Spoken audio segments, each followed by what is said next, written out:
বিয়ানীবাজার পৌর শহরের খাসাড়িপাড়া যুব সমাজের উদ্যোগে যুক্তরাষ্ট্র প্রবাসী এবি মিডিয়া গ্রুপের পরিচালক, ফাতেমা ব্রাদার্স গ্রুপ ও হাজী তাহির আলী ফাউন্ডেশনের চেয়ারম্যান আলহাজ শামসুল ইসলাম ও তার চাচাতো ভাই হাজী লুৎফুর রহমান এবং এবি মিডিয়া গ্রুপের এমডি ফখরুল ইসলাম দেলোয়ারের পুত্র সন্তান জাইয়ান ও ইয়াফিজ এর সংক্ষিপ্ত সফর শেষে প্রবাসের উদ্দেশ্যে যাত্রা শুরু করবেন।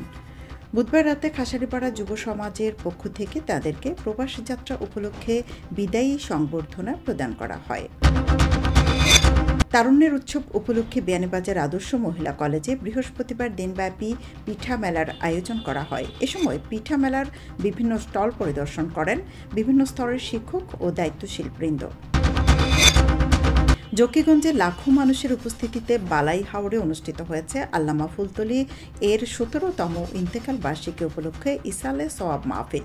ধর্মীয় আবেগঘন পরিবেশ ও সুশৃঙ্খল এ মাহফিলে মুরিদিন মুহিব্বিনের উদ্দেশ্যে তালিম তরবিয়ত পেশ করেন আল্লামা ইমাদউদ্দিন চৌধুরী ফুলতলী।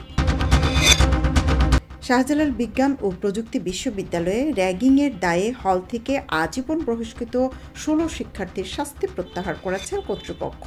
বুধবার বিকেলে বিদ্যালয়ের ভারপ্রাপ্ত রেজিস্ট্রার সৈয়দ সলিম মোহাম্মদ আব্দুল কাদের স্বাক্ষরিত এক অফিস আদেশে এ তথ্য জানা গেছে।